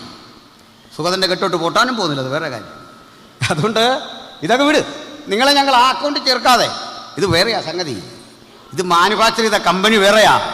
33 തിരുവയസ്സിലെ ചുടുരക്തം കൊണ്ട് രൂപപ്പെടുത്തി വെച്ച അവിടെ മാനുഫാക്ചർ ചെയ്ത ഉൽപ്പന്നങ്ങൾ എവിടെ ഇരിക്കുന്നേ? ഹല്ലേലൂയ. അതുകൊണ്ട് അവിടുത്തെ പുനരാഗമനം വരെ ആ കൃപകൾ സന്നിവേശിപ്പിക്കുന്ന ഒരു സമൂഹമാണ് യേശുവിൻ്റെ അനുഗാമികൾ. Price the Lord. അപ്പോഴേ നിത്യത ചെല്ലുന്നത് വരെ ഇത് വേണമെന്നോ? എന്താ കാരണം? പറയാം. ഈ നിത്യത ചെന്ന് കഴിഞ്ഞാൽ പിന്നെ നമുക്ക് രോഗശാന്തി വേണ്ട. വേണോ? സ്വർഗത്തിൽ ചെന്ന് കഴിഞ്ഞാൽ രോഗശാന്തി. സ്വർഗത്തിൽ നിൽക്കും ഒരുത്തം വന്നിട്ട് പറയാം, നടുവിനെ ഒരു കെട്ടുണ്ട്, ഇപ്പോൾ കർത്താവ് ആ കെട്ടഴിക്കാൻ പോവാണേ, റൈറ്റിനോ ഇങ്ങോട്ടൊന്ന് മാറിയുന്നേ. ഈ ട്രിക്കൊക്കെ നമ്മൾ കണ്ടതാ. ഇങ്ങോട്ടൊന്ന് മാറിയുന്നേ, ഒന്ന് ചാടിക്ക്. മനസ്സിലായില്ലേ? ഞങ്ങളുടെ ഒരു ദേവാസൻ ഈ തിരുവല്ലയിലുണ്ടാകും, ജോൺസൺ കണ്ണൂരിനറിയാം, 2 പേർക്കും അറിയാം. അപ്പോൾ ഇതേ എന്നോട് വിളിച്ചു ചോദിച്ചു, എൻ്റെ മോനെ എന്നോട് വലിയൊരു ചതി ആ സുഗതം ചെയ്തെന്ന് പറഞ്ഞു. എന്നാന്ന് ചോദിച്ചു. ഞാൻ ഈ 2 കമ്പുമൊക്കെ ആയിട്ട് പോയതാ. അപ്പോൾ ഇതെൻ്റെ ഞാൻ ആ വോയിസ് ക്ലിപ്പ് ഇട്ടിട്ടുണ്ട്. ഇവൻ ഈ 2 കാലും വയ്യാത്ത മനുഷ്യനെ വിളിച്ചു നിർത്തിയിട്ട് പ്രാർത്ഥിച്ചിട്ട് ഈ വടി ഒരു തേറ്. മനസ്സിലായോ? വടി ഒരു തേറ്. ആളിനെ അറിയോ? അപ്പോൾ ബാബു തലവടി എന്നാണ് ദിവാസൻ്റെ പേര്. ഞാൻ വീഡിയോ ഇട്ടങ്ങോട്ട് പറയാം. വടി പോയ ദിവാസൻ്റെ പേര്. അദ്ദേഹം ഇങ്ങനെ നിൽക്കുക, എണ്ണീക്ക് കിടക്ക നിൽക്കെന്നൊക്കെ പറഞ്ഞു. അവസാനം വടിയുമില്ല, സൗഖ്യമില്ല. വടി 2 എടുത്ത് ദൂരെ എറിഞ്ഞു. 3-4 പറമ്പ് അപ്പുറത്ത് ഇവൻ കാറേ കയറി സ്ഥലം വിട്ടു. അതേപോലെ എൻ്റെ ദിവാസനെ ഞാൻ വിഷമിച്ച് പോയിട്ടൊരു കൊച്ചി എടുക്കണേ വിളിച്ചു. ആ കുഞ്ഞെ, അപ്പച്ചൻ്റെ വടി 2 പറമ്പ് അപ്പുറത്ത് കിടപ്പുണ്ട്, ഇനി എടുത്തോളൂ വാ. അദ്ദേഹം കരഞ്ഞോണ്ടാണ് പറഞ്ഞത്. ഞാൻ ആ വോയിസ് ക്ലിപ്പ് ഇട്ടിട്ടുണ്ട്. ഒരു ദിവസം എന്നെ ഈ ശിവദൻ എൻ്റെ മുമ്പിൽ ഇങ്ങനെ വന്നിരുന്ന് തന്ന് ഒരു പ്രസംഗവേദി. ഞാൻ പറഞ്ഞു, നീ ആ വടിയുടെ കാശെങ്കിലും ആ പാവം മനുഷ്യന് കൊടുക്കണം. മനസ്സിലായില്ലേ? ഇങ്ങനെ ഇരിക്കുക. വീഡിയോ നിങ്ങൾ കണ്ടുണ്ടോ? ഷമീർ കൊല്ലോ ഞാനും ഒക്കെ ഉണ്ടോ, ജോബി ടി അലക്സും ഒക്കെ ഉണ്ട്. ആ വടിയുടെ പണമെങ്കിലും ആ പാവം മനുഷ്യന് കൊടുക്കണം. നീ സൗഖ്യമൊന്നും കൊടുത്തില്ലെങ്കിലും കുഴപ്പമില്ല, പോട്ടെ. ഇതിനെ ഈ പറഞ്ഞ ഇത്തരം നമ്പറുകൾ കണ്ടാണ് ആളുകൾ ഇതിനോടൊക്കെ അതിർത്തി തുടങ്ങി. ഞങ്ങളുടെ വിലയും നിലയും പദവിയൊക്കെ കളഞ്ഞാരാ ഈ ടൈപ്പ് ചില ഇനങ്ങൾ വന്നെന്നു. മനസ്സിലായില്ലേ? അപ്പോൾ ഏതായാലും ഞാനതിലേക്ക് നീട്ടണില്ല. നിത്യതയിൽ ചെന്നാൽ നമുക്ക് പിന്നെ രോഗശാന്തി വേണ്ട ഉദ്യോഗസ്ഥന്മാരെ. എന്താ കാരണം? രോഗം അവിടെ ഇല്ല. ഇവിടെ എന്തിനാ വേണ്ടത്? ഇവിടെ വേണ്ടതേ രോഗമുള്ളിടത്ത് രോഗശാന്തി വേണം. അപ്പോഴും ദൈവത്തിൻ്റെ രോഗശാന്തി വിശ്വാസത്താൽ അനുഭവിക്കുന്ന ആയിരക്കണക്കിന് ദൈവമക്കൾ ഇന്ന് രാത്രി ഇവിടെ ഉണ്ട്. Hallelujah, praise the Lord. ഇവിടെ ഇരിപ്പുണ്ട്. ഞാൻ പറഞ്ഞുതരാം. മരണത്തെ മുഖാമുഖം കണ്ടിട്ട് അത്ഭുതകരമായി രക്ഷപ്പെട്ട, മരണത്തെ ഫേസ് ടു ഫേസ് അഭിമുഖീകരിച്ചിട്ട് കൃത്യമായി രക്ഷപ്പെട്ട് ആ ഉറപ്പുള്ളവർ, അനുഭവമുള്ളവരെന്ന് കൈപൊക്കിക്കുക.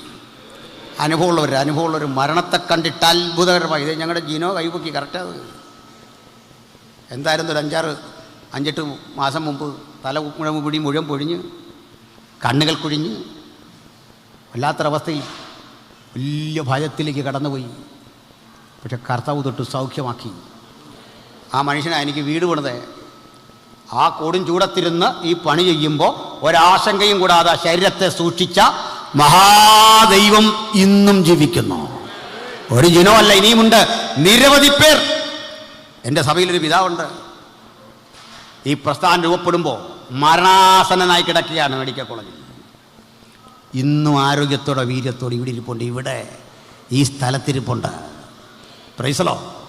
1-2 പേരല്ല, നിരവധി ആളുകൾ വിശ്വാസത്താൽ ഈ ദൈവകൃപ ആസ്വദിക്കുന്നുണ്ട്.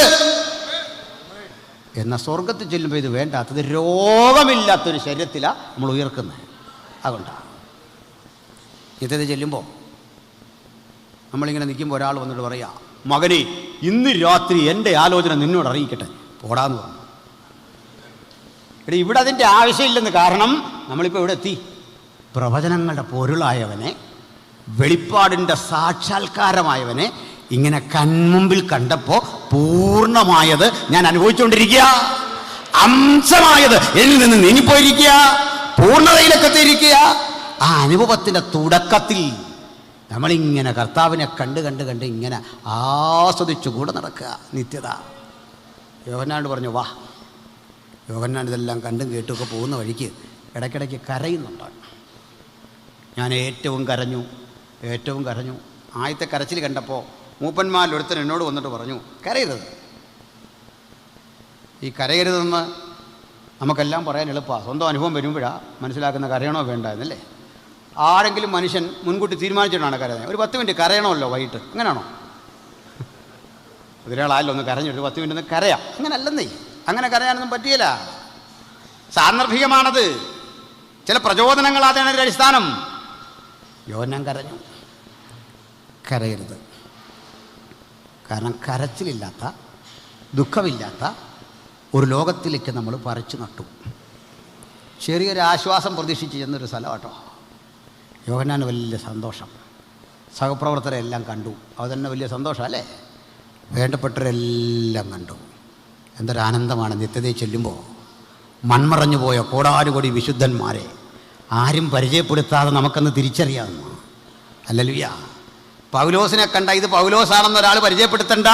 നമ്മൾ ചിരകാല പരിതരെ പോലെ വിളിക്കും, ഓ പൗലോസ്, ഓടിച്ചെല്ലും. അദ്ദേഹം നമ്മളെയും കെട്ടിപ്പുണരും. എന്താ കാരണം എന്നറിയണ്ടേ? നിത്യതയുടെ അറിവിൻ്റെ കനം അതാണ്. അത് ഗ്രഹിച്ചിട്ടാണ് പറഞ്ഞേ, ഓ നിത്യതയുടെ അറിവിൻ്റെ കനം, അതിൻ്റെ ആഴം, അതിൻ്റെ വീതി, അതിൻ്റെ പരപ്പ്, അതെത്രമാത്രം ആർക്കും വർണ്ണിച്ചുകൂടാത്ത നിത്യതയുടെ അറിവതാണ്. ആ വലിയ ജ്ഞാനത്തിലേക്കാണ് തൻ്റെ മക്കളെ ദൈവം പറിച്ചു നടാൻ പോകുന്നത്. ആ കാലം സമാഗതമായിരിക്കുകയാണ്. അങ്ങനെ നമ്മെക്കൊണ്ട് പുനർവിന്യസിച്ചിരിക്കുന്ന ആ ലോകത്തെ അനവധി കാഴ്ചകൾ അതെല്ലാം കണ്ടു. ആ കാഴ്ചകൾ കണ്ട് പുസ്തകം അവസാനിക്കുന്നിടത്തേക്ക് യോഹന്നാൻ ചെല്ലുമ്പോൾ ഒരു പുതിയ നാഗരികത കണ്ടു. 22:1 മുതൽ ഒന്ന് വായിച്ചാട്ടെ.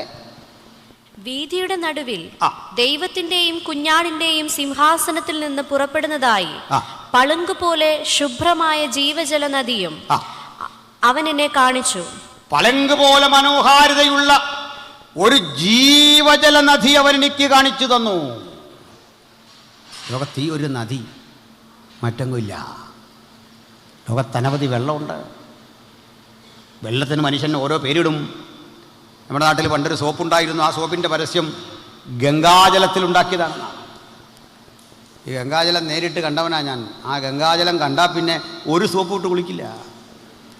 ചീഞ്ഞഴുകിയ ശവശരീരങ്ങൾ, അത് കടിച്ചു പറിക്കുന്ന നായ്ക്കൾ, മനുഷ്യരിങ്ങനെ ജലസമാധി എന്ന പേരിൽ ഇങ്ങനെ ഒഴുകിപ്പോകുന്ന ശവശരീരങ്ങളെ ഒരു പറ്റം താടി നീട്ടി വളർത്തിയ ആളുകൾ ഓടിച്ചെന്ന് പറിച്ചെടുത്ത് മരിച്ചുപോയ മനുഷ്യൻ്റെ മാംസം കടിച്ചു തിന്നുന്ന കാഴ്ച കണ്ടിട്ട് ഓക്കാനം വന്നവനാ ഞാൻ.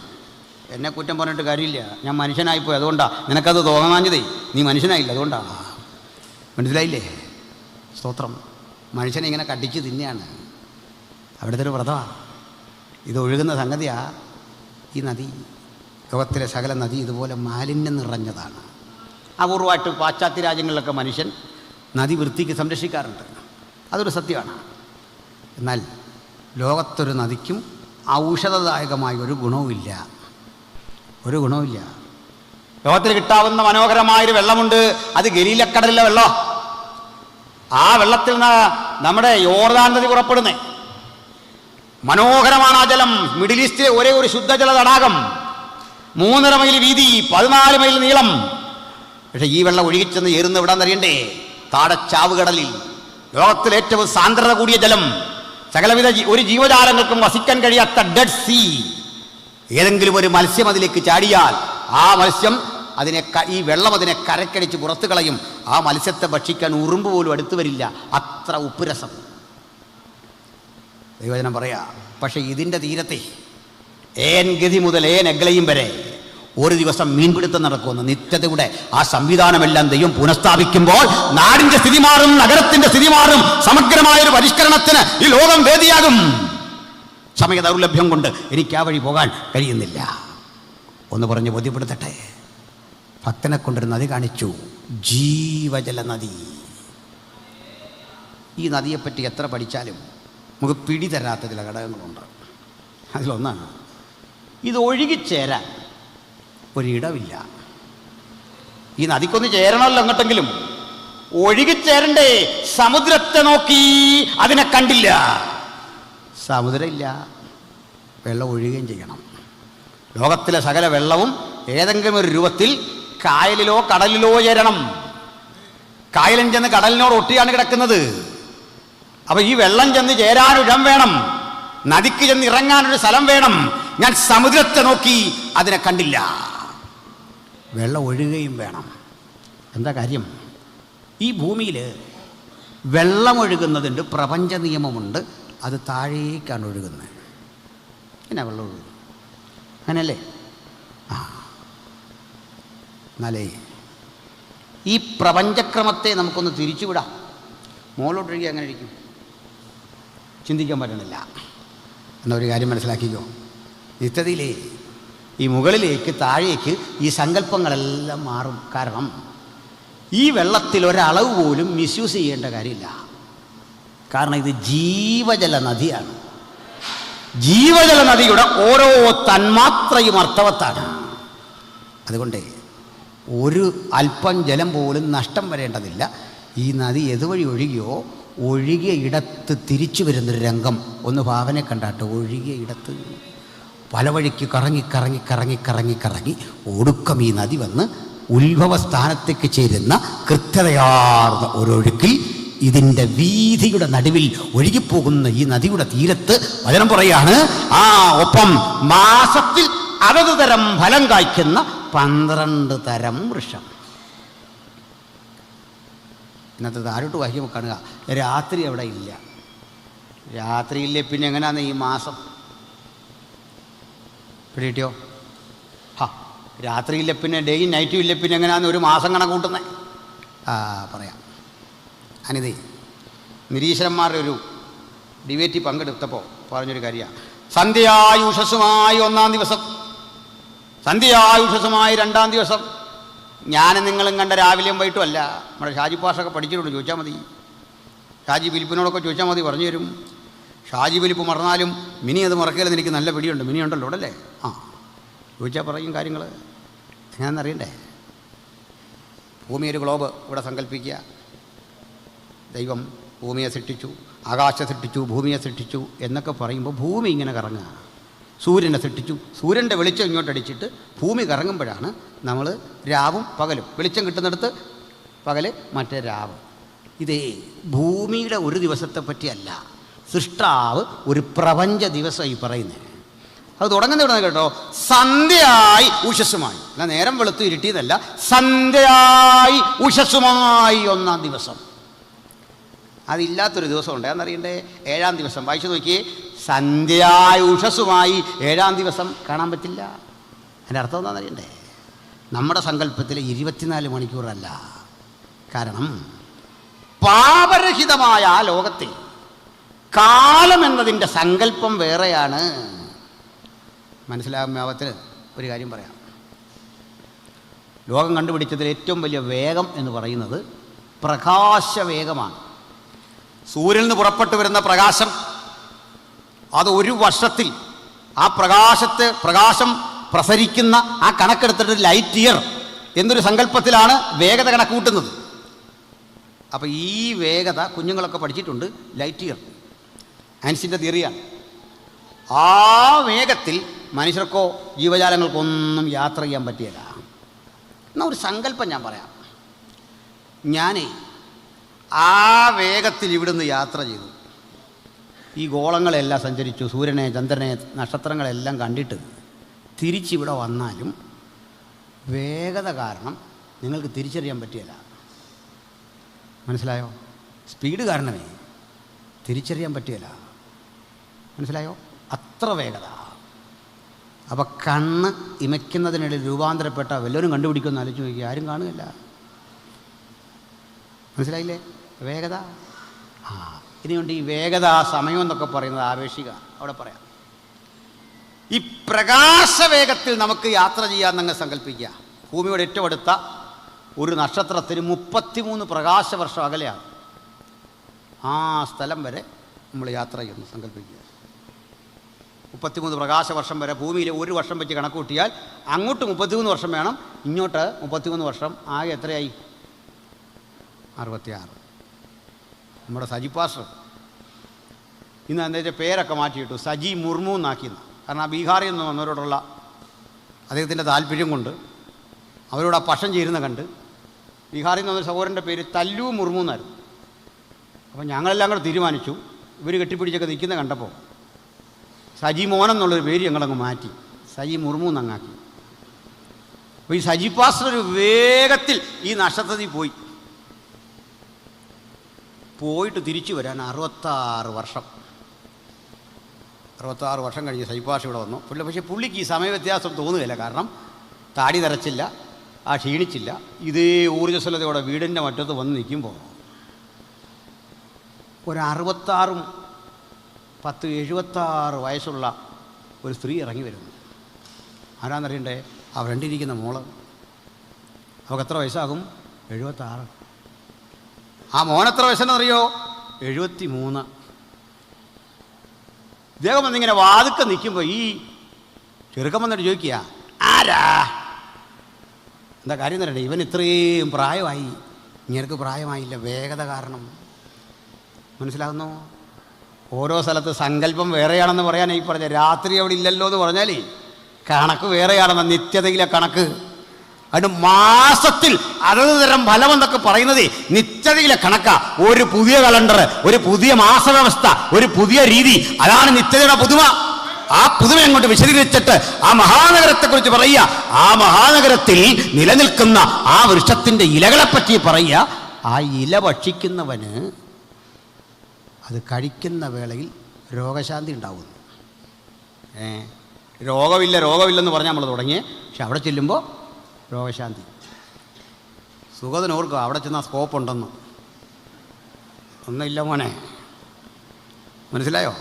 അവിടെ ഈ പൊടിക്കൈ പ്രയോഗിക്കാനൊന്നും യാതൊരു വഴിയില്ല. എന്താ കാര്യം? രോഗശാന്തി എന്നത് മലയാള പരിഭാഷയാണ്. ശരിക്കും അവിടെ കാണണം, അവിടെ തെറാപ്പിയോൺ സംഭവിക്കും. ഈ ഇല കഴിച്ചാൽ തെറാപ്പി. ഞാൻ എൻ്റെ ഒരു കാലിന് ബലം അല്പം കുറഞ്ഞു, ഒരു സ്ട്രോക്ക് വന്ന ശേഷം. കുഴപ്പമൊന്നുമില്ല, ഒരു 2 മാസത്തേക്കൊക്കെ ഞാനത് ഉപയോഗിക്കുകയുള്ളൂ. ഇതിവിടെ പറയാൻ കാരണം, ഇറങ്ങുമ്പോൾ നിങ്ങൾ ഓരോരുത്തരും എന്നോട് ചോദിക്കും, ഞാനൊരുത്തൻ ഇത് പറഞ്ഞ് ഇന്ന് തന്നെ മരിക്കും. അതുകൊണ്ട് ദയവായിട്ട് ഇനി അതിനെപ്പറ്റി ഒന്നും ചോദിക്കരുത്. ഇതാ സംഭവം. 2 മാസമുള്ളിൽ നമ്മൾ ഇതങ്ങ് കളയും. ഇനി കളഞ്ഞില്ലേലും കുഴപ്പമില്ല, അവിടെ ഇരിക്കട്ടെ. തന്നെയല്ല, ഇത് വെച്ച് കണ്ടപ്പോൾ നമുക്കൊരു ഗ്ലാമർ കൂടിയിട്ടില്ലേ നിങ്ങളെന്ന് പറയാം. അതുകൊണ്ട് അതിരിക്കട്ടെ. മനസ്സിലായില്ലേ? ഒരു വെറൈറ്റി അതിന് വെച്ചിരിക്കുന്ന, അല്ല വേറെ ഒരു കുഴപ്പം അതിനകത്തില്ല. അപ്പോൾ തെറാപ്പി വേറെ, മരുന്ന് വേറെ. തെറാപ്പി എന്താണെന്ന് മനസ്സിലായോ? മരുന്ന് ഉപയോഗിച്ചുള്ള ചികിത്സയല്ലെന്ന്. ഇതങ്ങോട്ട് കഴിക്കുമ്പോൾ അതിൻ്റെ എഫക്റ്റ് പറയാം. ഇത് കഴിച്ചവൻ എനർജറ്റിക് ആകും. മനസ്സിലായോ? എനർജറ്റിക് ആകുന്നേ മനസ്സിലായില്ലേ? നിത്യതേ ഫുഡൊക്കെ ഉണ്ട്. നിത്യതേ ഫുഡ് എന്തിനാണെന്നറിയണ്ടേ? നിത്യതേ ഭക്ഷണം ഉണ്ടെന്ന്. ഭക്ഷണം എന്തിനാ നിത്യതേ? ഞാൻ ഇന്ന് ഇവിടെ അല്ലേ ഇന്നലെ ഒരിടത്ത് പറഞ്ഞായിരുന്നു, നിത്യതേ കർത്തൃമേശ ഉണ്ടറിയോ? TPN നമ്പാർക്ക് വലിയ സന്തോഷം. പക്ഷേ നിത്യതേ കർത്തൃമേശയുണ്ട്. നമ്മുടെ സ്ഥിരം കർത്തൃമേശയുടെ സ്പെഷ്യൽ ആളാണ്, അതുകൊണ്ട് പറഞ്ഞാണ്. നിത്യതയിൽ കർത്തൃമേശയുണ്ട്. സംശയമുണ്ടോ? എന്താ തെളിവ്? കർത്താവ് പറയാ, എൻ്റെ പിതാവിൻ്റെ രാജ്യത്തിൽ നിന്നല്ലാതെ ഇനി മുന്തിരിവള്ളിയുടെ അനുഭവത്തിൽ ഞാൻ കുടിക്കില്ലെന്ന് കള്ളം പറഞ്ഞാണോ? വന്ന് നോക്കണം, അറിയാം അവിടെ ഉണ്ടോ പരിപാടി എന്ന്. എന്തിനാ നിത്യതയെ കർത്തൃമേശ എന്ന് അറിയണോ? അറിയാം. എന്താ കർത്തൃമേശയുടെ ലക്ഷ്യം? മരണത്തെ പ്രസ്താവിക്കാൻ. അവിടെ ചെല്ലുമ്പോഴും നമുക്ക് ഓർക്കാണ്ടൊരു പ്രമേയമുണ്ട്, നീ അറുക്കപ്പെട്ടു. ഹല്ലേലൂയ! നിന്റെ രക്തം കൊണ്ട് സകല ഗോത്രത്തിലും ജാതിയിലും ഭാഷയുമുള്ള ഞങ്ങളെ ദൈവത്തിനായി വിലയ്ക്ക് വാങ്ങി. അവനെ ഓർക്കാൻ ഈ കർത്തൃമേശ അവിടെ കൊണ്ട് പോകത്തില്ല. അതാ ദൈവം സ്ഥാപിച്ചത്. ഇത് പറഞ്ഞപ്പോഴാണ് ഓർക്കുന്നേ. ഇത് പല ആവർത്തി പറയുമ്പോൾ തെറ്റിദ്ധരിക്കല്ലേ. ഒരു സഹോദരൻ, നമ്മുടെ സുഖത്തിൻ്റെ തന്നെ കാര്യം കേട്ടോ, ഓർക്കരുത്. 3-4 തവണ പറഞ്ഞുകൊണ്ടൊന്നും ഓർക്കല്ലേ. ഇതാ പ്രമേയം അതായത് പറഞ്ഞു പോന്ന പുള്ളി ഒരു ദിവസം പണി ചെയ്തു. ഒരു ബെർമുടയൊക്കെ ഇട്ട് ഈ അപ്പവീഞ്ഞ് സകല ആൾക്കും കൊടുത്ത വഴിക്ക് തമ്പാനൂർ സ്റ്റാൻഡിൻ്റെ സൈഡിൽ നിന്നവർക്കെല്ലാം കൊണ്ട് കൊടുത്തു. പ്രസാദ് ചോദിച്ചാൽ മതി, അല്ല നമ്മുടെ ബ്രദറിനോട് ചോദിച്ചാൽ അറിയാം. ഇത് അവിടെ നിന്നവർക്കെല്ലാം കൊടുത്തു. വഴി കണ്ടവർക്കല്ല, ആരെയും നമ്മൾ വിവേചിക്കേണ്ട, സകലതും കൊടുക്കാം. ഞാൻ 2 ദിവസം കഴിഞ്ഞ് തിരുവനന്തപുരത്ത് പോയി എന്നോട് കുറേ പേര് ചോദിച്ചു, പാസ്റ്ററേ ഇങ്ങനെയൊക്കെ ഒരു സംഭവം ഇവിടെ നടന്നു, ഈ അപ്പവീഞ്ഞ് രക്ഷിക്കപ്പെടാത്തവർക്കോ സ്നാനപ്പെടാത്തവർക്കോ കൊണ്ടു കൊടുത്ത് ശരിയാണോ? ഞാൻ പറഞ്ഞു അതിലൊരു തെറ്റില്ല. എന്ത് തെറ്റ്? അത് സകലർക്കും കൊടുക്കണം. അതിനെന്താ ഭാഷ അങ്ങനെ പറയുന്നത്? ഞാൻ പറഞ്ഞത് അവൻ്റെ കയ്യിലെ കാശ് കൊടുത്ത് റൊട്ടിയും മണ്ണും ഒക്കെ മേടിച്ച് മനുഷ്യർ കൊടുത്തതിനിപ്പോൾ ഞാൻ വേണ്ടെന്ന് പറയാനൊക്കെ അവൻ കന്നാലിക്കൂടെ കൊടുക്കട്ടെ. ഈ എന്നോട് സംസാരിച്ച ആൾ കരഞ്ഞുകൊണ്ട് പറയാ, പക്ഷേ അവൻ ബെർമുട ഇട്ടുകൊണ്ടാണ് കൊടുത്തത്. ഞാൻ പറഞ്ഞു അവൻ അതേലും ചെയ്തല്ലോ. എന്താ ഈ പറഞ്ഞു വന്നത്? ചിലർക്ക് ഈ തിരുമേശയുടെ പൊരുളറിയില്ലെന്ന്, അതിൻ്റെ അർത്ഥം അറിയില്ലെന്ന്, അതിന് ഉദ്ദേശശുദ്ധി അറിയില്ലെന്ന്. നിത്യതയിലും ദൈവപുത്രനെ ഓർക്കത്തക്ക വിധം എൻ്റെ പിതാവിൻ്റെ രാജ്യത്തിൽ നിന്ന് ഞാൻ ഇനി മുന്തിരിവള്ളിയുടെ അനുഭവത്തിൽ നിന്ന് കുടിക്കുമെന്ന് പറഞ്ഞവൻ അവിടെയും വെച്ചിട്ടുണ്ട് നമുക്കൊരു ഡിന്നർ. സ്തോത്രം. ഇനി ഒത്തിരി കഥകളുണ്ട്. ഇനി ഒന്നുകൂടെ ചോദിച്ചാലേ, ഈ ഒരു ചോദ്യം അങ്ങ് തുറന്നങ്ങ് ചോദിച്ചേക്കാം. ഈ ഡിന്നർ കഴിയുമ്പോൾ നമുക്ക് നന്നായിട്ട് വയറ് നിറഞ്ഞെങ്കിൽ ടോയ്ലറ്റ് ഉണ്ടോ എന്നൊരു ചോദ്യം.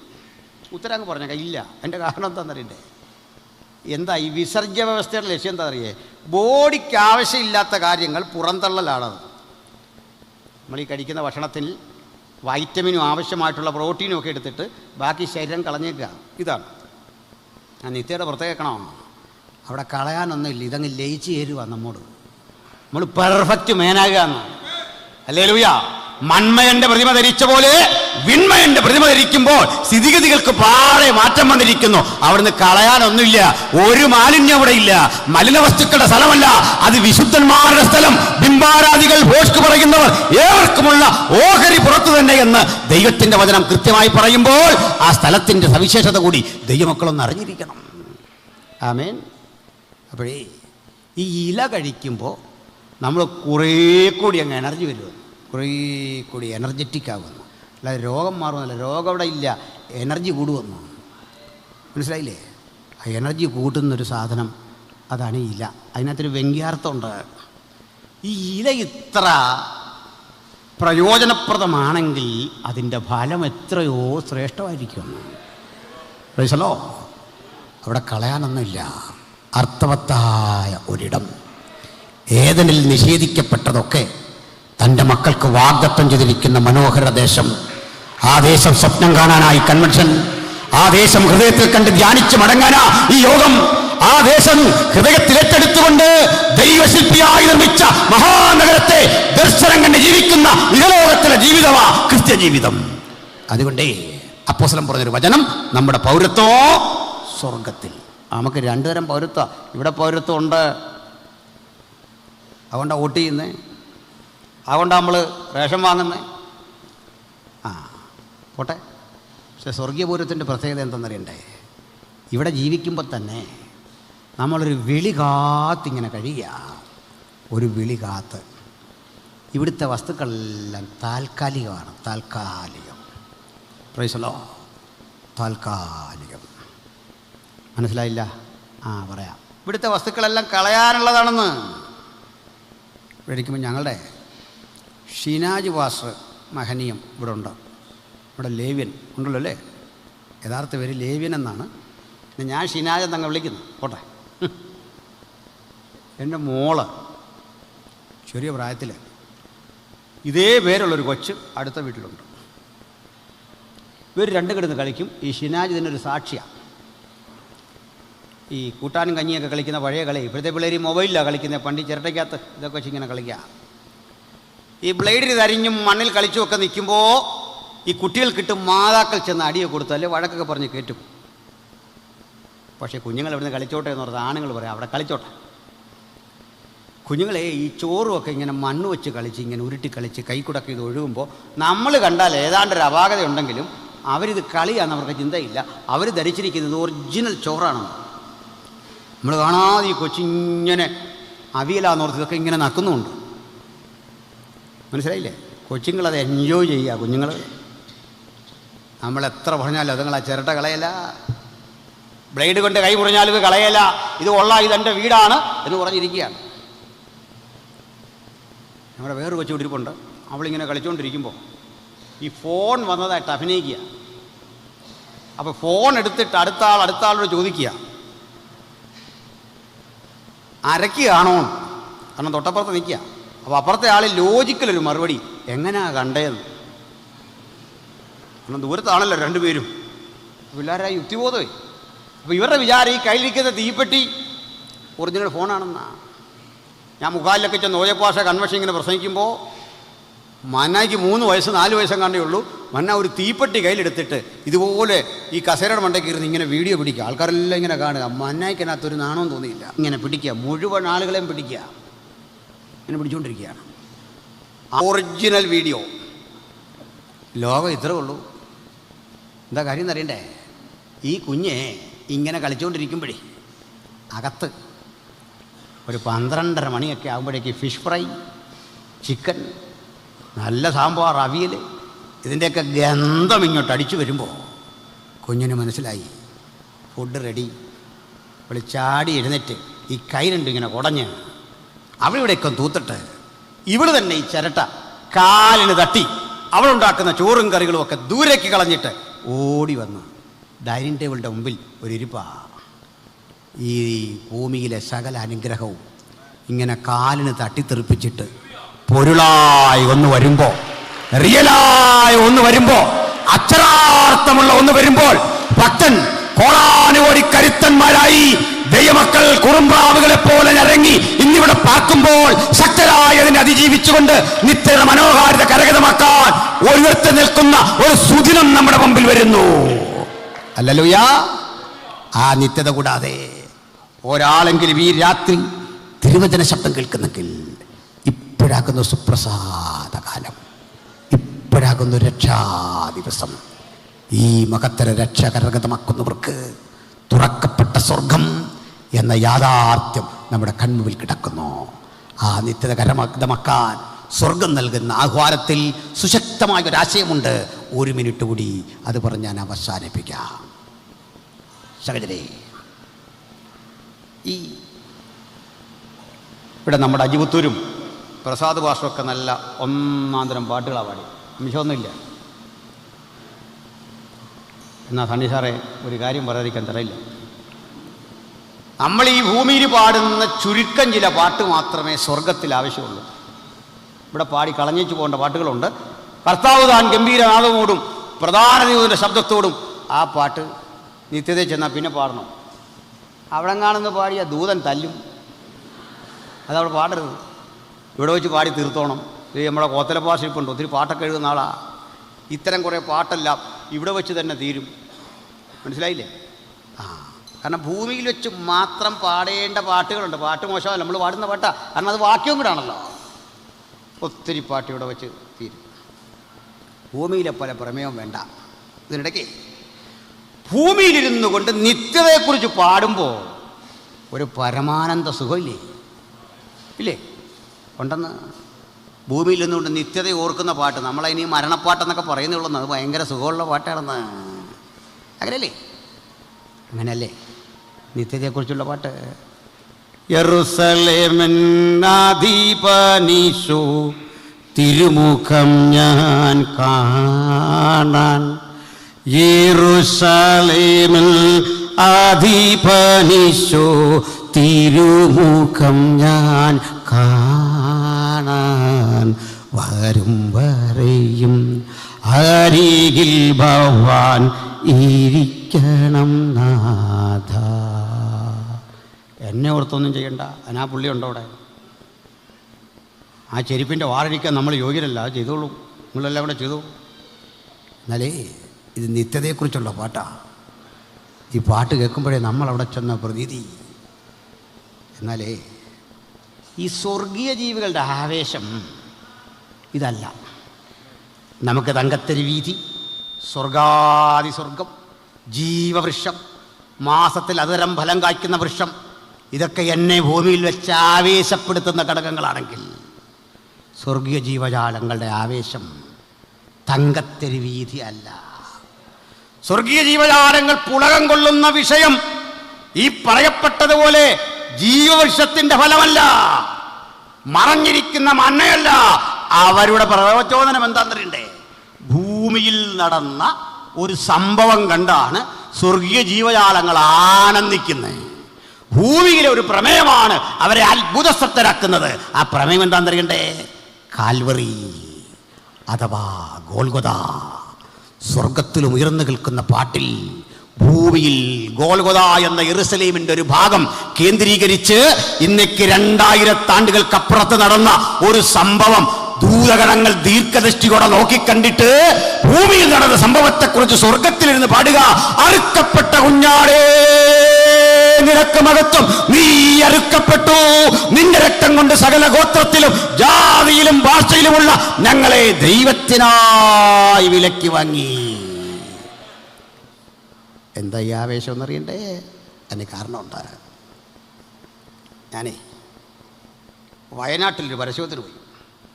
അവിടെ ഈ നക്സൽ വർഗീസിൻ്റെ ശവകുടീരമുണ്ട്. അതിൻ്റെ അടുത്തൊരു പരസ്യത്തിന് മുമ്പ് ഇവരുടെ എന്തൊരു പ്രോഗ്രാം നടക്കുക. അപ്പോൾ ഞാൻ പറഞ്ഞു അതങ്ങ് കഴിയട്ടെ, നമുക്കത് കഴിഞ്ഞ് തുടങ്ങാം. ഈ നക്സൽ വർഗീസിൻ്റെ ശവകുടീരത്തിൻ്റെ മുമ്പിൽ, അദ്ദേഹം രക്തസാക്ഷിയായി മരിച്ച സ്ഥലത്ത് ഉണ്ടാക്കിയ ശവകുടീരത്തിൻ്റെ മുമ്പിൽ കുറേ ആദിവാസി സഹോദരങ്ങളും അദ്ദേഹത്തിൻ്റെ ധീരകൃത്യമൊക്കെ പറഞ്ഞ് അദ്ദേഹത്തിൻ്റെ ശരീരത്തിലേക്ക് പോലീസ് നിറയൊഴിച്ച കഥകളൊക്കെ ഇങ്ങനെ പറഞ്ഞ് തലമുറകളെ ഇങ്ങനെ ആവേശഭരിതരാക്കിയപ്പോൾ ഈ കഥ കേട്ട ഒരു വട്ടം ചെറുപ്പക്കാർ, സഖാവ് വർഗീസിനെ കണ്ടിട്ടില്ലാത്ത, അദ്ദേഹത്തെക്കുറിച്ച് കേട്ട് മാത്രം അറിവുള്ള അവിടുത്തെ ഒരു വട്ടം ആദിവാസി സഹോദരങ്ങൾ കൈകളുയർത്തിക്കൊണ്ട് വിളിച്ചു പറയുകയാണ്, സഖാവ് വർഗീസ് അടിയോരുടെ പെരുമൻ, അടിയോരുടെ പെരുമൻ എന്ന് വെച്ചാൽ പാവപ്പെട്ടവൻ്റെ നേതാവ്, അടിയോരുടെ പെരുമൻ ഇതെന്നെ വിളിച്ചു പറയുകയാണ്.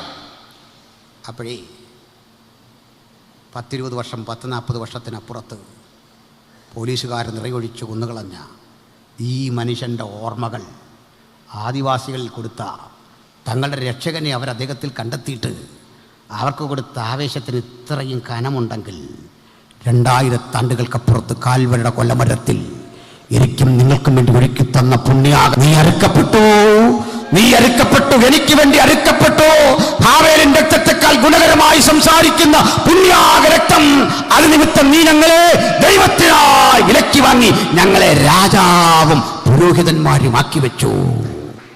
ആ മഹാദൈവത്തിന് പ്രണാമങ്ങൾ അർപ്പിക്കാം. ആ മഹാദൈവത്തിൻ്റെ കരുത്തിന് കീഴടങ്ങാം. ആ ശക്തി ചൈതന്യങ്ങൾക്ക് വിധേയമാകാം. ഈ രാത്രി ആ കർത്താവിൻ്റെ കുരിശുമരണത്തോട് പറ്റിച്ചേർന്നതുകൊണ്ട് ജയകരമായി നമുക്കവനെ പാടി മഹത്വപ്പെടുത്താം